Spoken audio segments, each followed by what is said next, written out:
A colonial-style house stood in Greenwich's upscale neighborhood.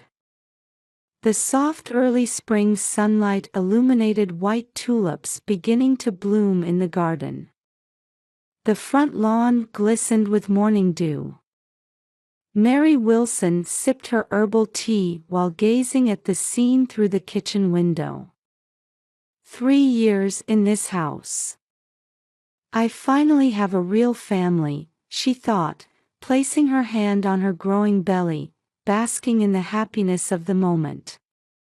Congratulations, Mrs. Wilson.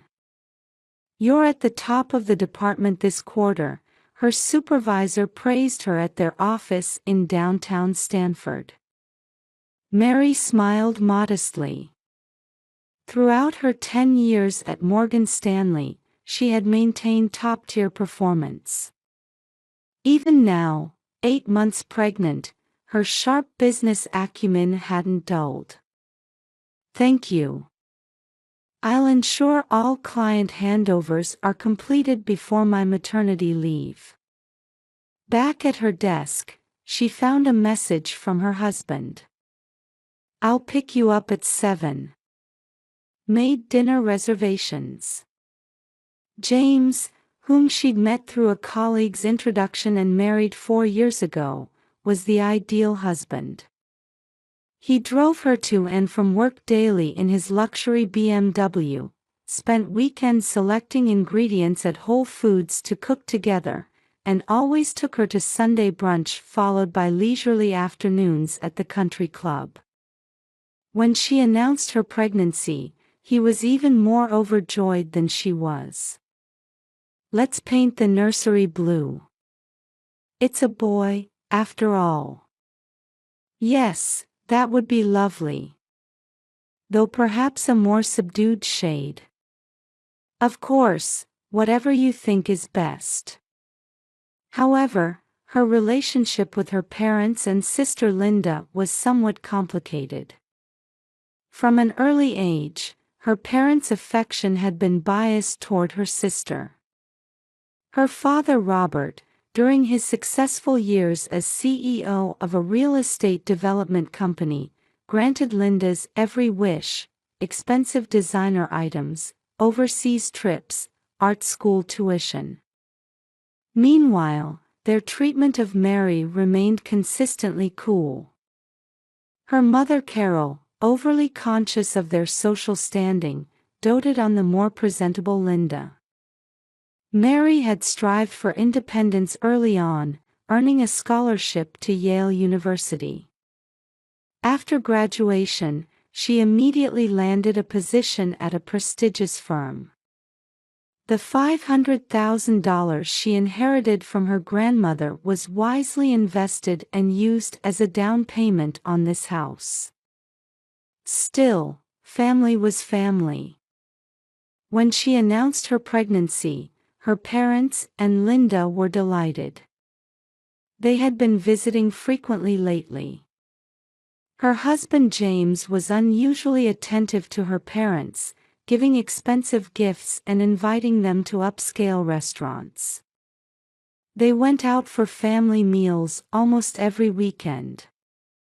I'm so glad Mom and Dad like you, Mary said to James, who responded with a gentle smile.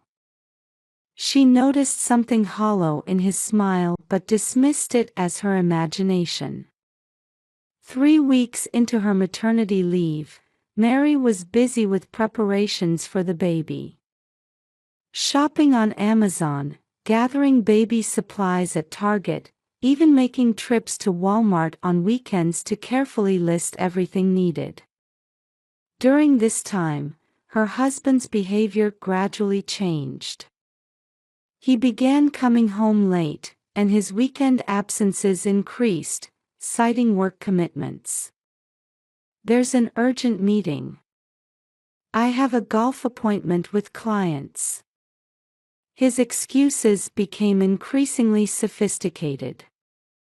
One day, passing by the study, she overheard her father and husband's voices. Don't worry, everything is going according to plan. Perfect. Mary won't. Though fragmentary, the conversation heightened her sense of unease. She noticed Linda and her husband talking intimately more often. Her mother would start to say something, then fall silent. Mary quietly took out her smartphone and activated the recording app. She didn't know why. Only her intuition that something was wrong guided her actions. At Greenwich Hospital, February sunlight streamed through the large windows, illuminating the pristine white bed linens. Mary, holding her 3-day-old son, was preparing for discharge. From the nurse's station came the quiet voices of staff and the regular electronic beeping of monitors. "The baby looks very healthy." "Yes, he's a strong boy." The attending nurse spoke cheerfully. The delivery had gone as planned, with both mother and child healthy. Postpartum care was progressing smoothly, and the doctor had given them a clean bill of health. "Your husband. Is he coming to pick you up?" "He seems to be busy with work." Mary answered calmly, though her voice carried a hint of loneliness. Her husband hadn't visited once since the birth. Neither had her parents or Linda. They weren't answering calls or responding to messages. An unnatural silence. Yet her expression remained composed. Years in the financial world had taught her how to control her emotions. "Shall I call a taxi for you?" "Yes, please." While waiting in the hospital lobby, Mary held her son's tiny hand. She felt deep love for her child's sleeping face, wrapped in soft baby clothes. Her smartphone was filled with unread emails, work communications, congratulatory messages from friends. But nothing from family. The taxi quietly made its way through the residential area. The roadside snow had mostly melted, with early spring flowers peeking through here and there. The driver kindly gazed at the baby, occasionally smiling through the rearview mirror. Outside the window, daily life flowed peacefully, children returning from school, elderly couples taking walks, residents tending to their gardens. "We're almost there." As they turned the corner onto the familiar tree-lined street, Mary's eyes caught something unusual. Standing starkly against the quiet of the upscale neighborhood was a large sign. "For sale, Miller and Associates." Even before the taxi stopped, everything became clear.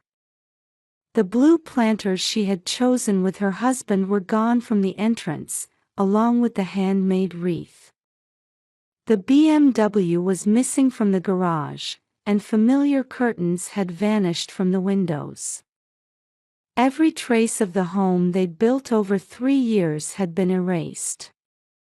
"Ma'am, are you sure this is the right place?" Mary quietly nodded. Still holding her baby, she approached the front door.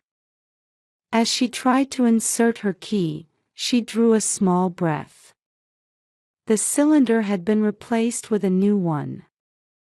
The polished metal gleamed impersonally.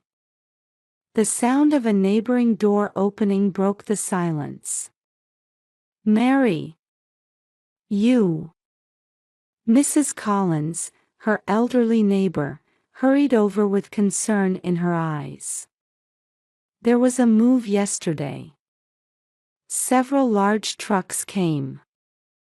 They were moving things out from early morning. Everything had gone according to plan. The reason for not attending the birth. The sudden silence. Time to arrange movers.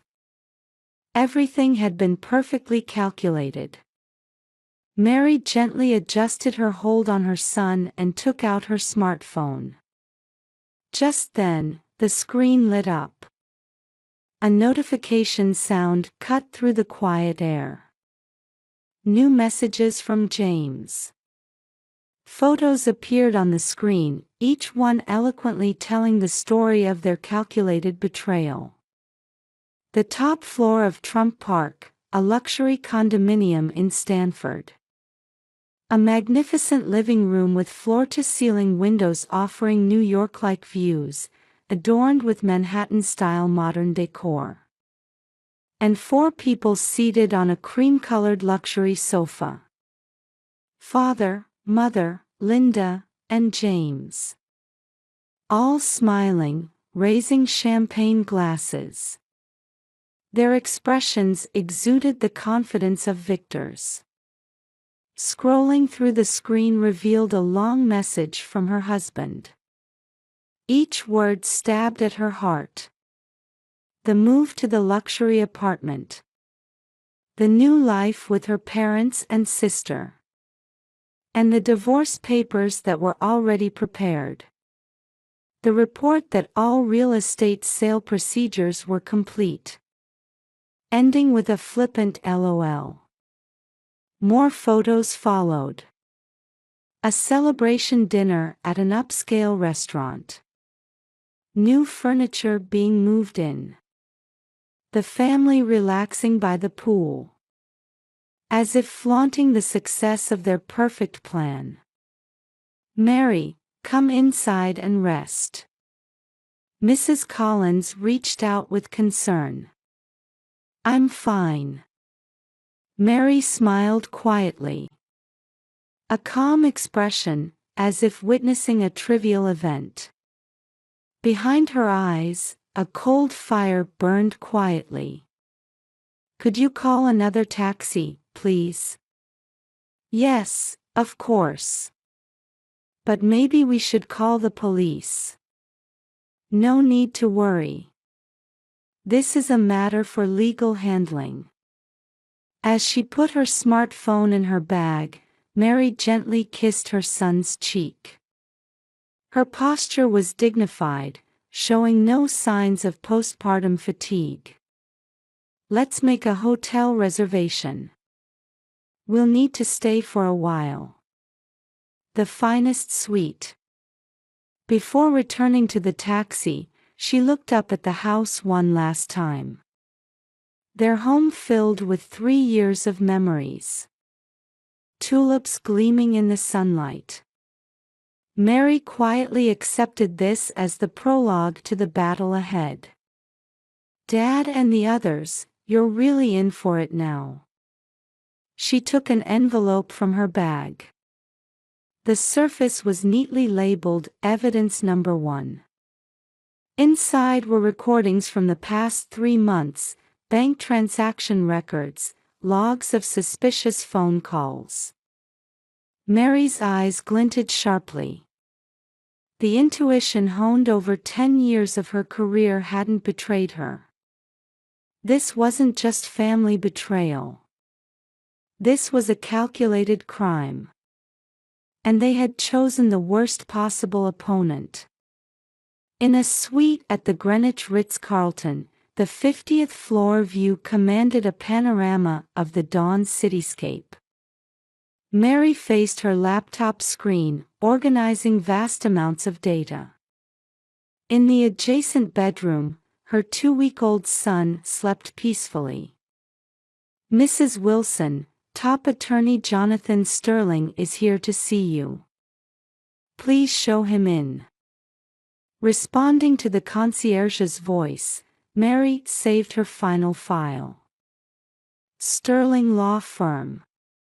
One of New York's most trusted law firms. Mary, I'll be personally handling your case. A man in his 60s wearing a gray suit spoke with a calm voice. His eyes held the confidence built over 40 years of career experience. Thank you. I've already sent materials to the team, but let me explain directly. Mary opened her laptop and began her presentation. First, my father's debts.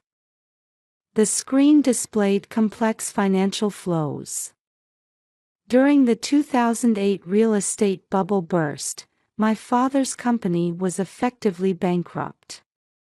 He continued making risky investments, and his current total debt amounts to $2.5 million. Mary continued her explanation calmly. Next, my husband's involvement. The screen changed. Before our marriage, my husband had regular contact with my father. Using our marriage as an opportunity, they devised a new investment plan. Here's the evidence. Audio recordings played. Conversations between her father and husband. The planned marriage, misappropriation of assets, and ultimate betrayal. Everything was meticulously recorded. And this is the decisive evidence. Mary produced a document. The signature on the real estate sale. Handwriting analysis clearly shows forgery. My husband forged my signature to sell the house. Attorney Sterling nodded quietly while reviewing the documents.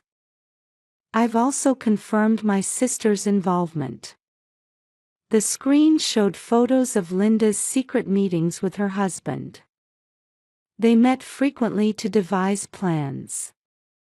My sister was the intermediary between our parents and my husband. I see, Sterling took a deep breath. This isn't just a divorce case. No. This is organized financial fraud. Mary's voice maintained its composure while carrying a dignified resonance. My proposed legal proceedings are. Mary opened new materials. They detailed a perfect counterattack plan. Impressive preparation. Sterling nodded appreciatively. But this is just the beginning. Mary continued quietly. My career is in financial crime analysis. For 10 years, I've exposed numerous frauds. I'm putting all that experience into this case. Outside, the sun was beginning to rise, heralding a new day. We'll initiate legal proceedings simultaneously. Criminal charges, civil litigation, and reports to financial authorities. Not one by one, but all at once. They're your family. Sterling quietly questioned. Mary looked toward her son's bedroom, hearing his soft breathing. That's precisely why. Her voice was filled with determination. They tried to take away my life. And my precious son's future. I cannot forgive that. Just then, there was a knock in the hallway. I've brought your breakfast. Mary smiled at the room service voice. Let's go over the specific procedures while we have breakfast. An elegant breakfast was laid out on the table. French toast, fresh fruit, aromatic coffee. They're probably enjoying an elegant breakfast at Trump Park right now. Mary said while picking up her coffee cup. But only until today. Tomorrow, their hell begins. Sterling nodded silently. 40 years of experience told him this quietly angry woman would surely achieve victory. A baby's cry began to sound. Please excuse me for a moment. Mary stood up and gently lifted her son. Mama will definitely protect your future. On the top floor of Trump Park, as the winter morning sun brilliantly illuminated the high-rise windows, James exhaled cigar smoke. Robert and Linda lounged on expensive Italian sofas, while Carol busied herself preparing breakfast in the newly furnished kitchen. It hadn't taken long to get used to this luxurious life. An urgent call from his secretary transformed the peaceful morning atmosphere. The color drained from James's face. The moment he put down the receiver, the intercom rang. "Police. We have a warrant." The clock showed 9 a.m. James was led to a police vehicle in handcuffs before the gathering press. A female reporter's voice echoed through the morning streets. "Investment consultant James Wilson has been arrested on suspicion of fraudulent real estate sales and fraud.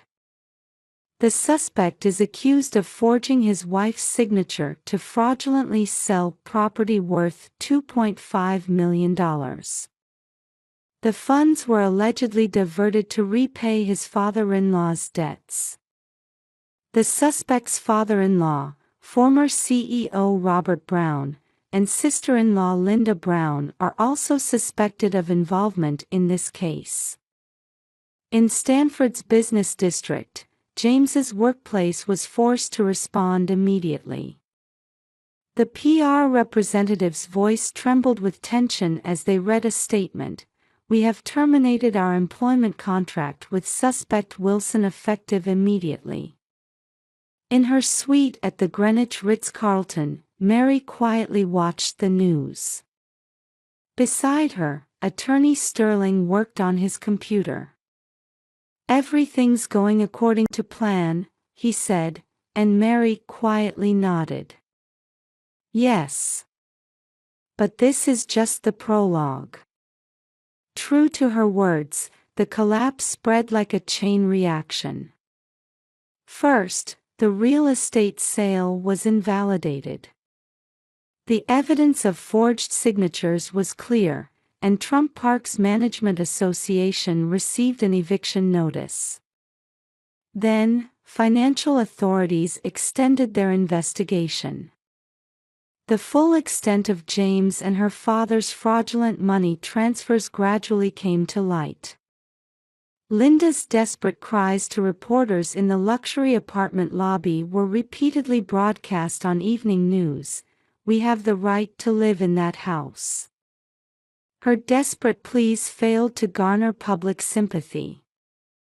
Carol stopped attending church gatherings she had previously been devoted to. Unable to bear the cold stares, she voluntarily surrendered her country club membership. Longtime friends began distancing themselves one after another. As the investigation progressed, deeper darkness emerged. Her father's company's collapse wasn't just due to mismanagement. Intentional asset concealment, fictitious transactions, and tax evasion. Financial authorities began thoroughly investigating 10 years of transactions. Linda, unable to bear the online harassment, deleted her social media accounts that had been filled with glamorous posts. Photos of her luxurious life at Trump Park continued to spread online, ironically symbolizing her downfall. In an interview with the local paper, her mother tearfully pleaded, "We didn't know anything."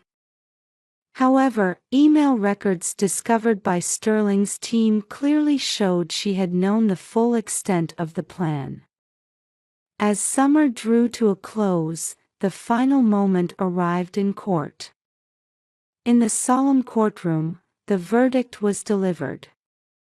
James received 5 years in prison, heavily sentenced for fraudulent real estate sales, fraud, and document forgery. Robert received a 3-year suspended sentence, and Linda was ordered to perform 200 hours of community service.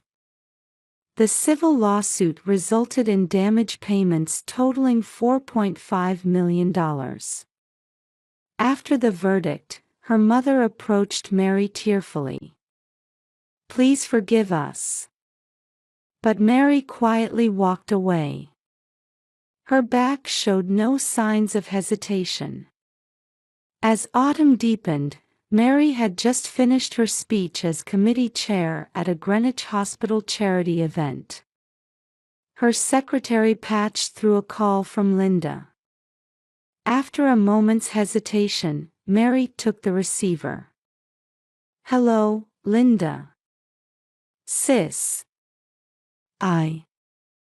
Her sister was crying on the other end. "That's enough. I won't pursue any more retribution." Mary's voice maintained its composure while carrying a hint of warmth. "But remember one thing. This was the result of your choices." Outside, autumn's sunlight poured down. Mary gazed out the window as she quietly hung up. As seasons turned, spring returned. In Greenwich's upscale neighborhood, Mary stood before her familiar house. "Welcome back, madam," the new doorman greeted respectfully as white tulips swayed quietly in the spring garden. A new wreath adorned the entrance. "I'm home," Mary said, embracing her son as she opened the door to her home.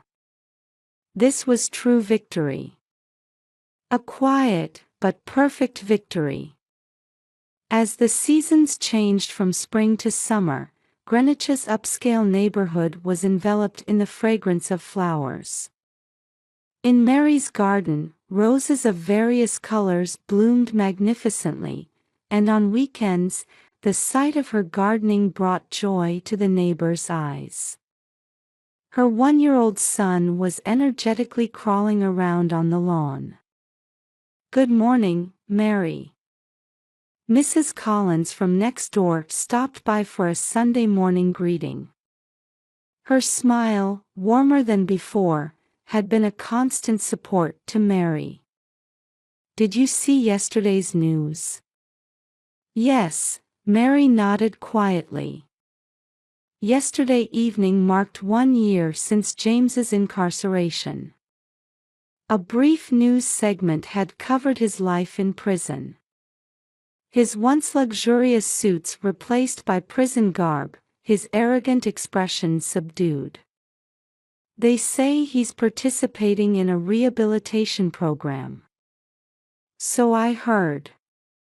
But that's no longer any concern of mine." Mary had returned to work. Her position at Morgan Stanley had actually improved. Her deep understanding of financial crime and personal experience had made her career shine even brighter. At the office, new subordinates looked up to her. Her strict but fair guidance, and above all, the strength she showed in overcoming adversity, had become an inspiration to the younger generation. Her parents had left Connecticut and begun a modest life in a small Florida town. Their days were consumed with repaying debts. Their once lavish lifestyle had vanished like a dream. Last week, a letter arrived from her mother. "Mary, you were right. We were wrong.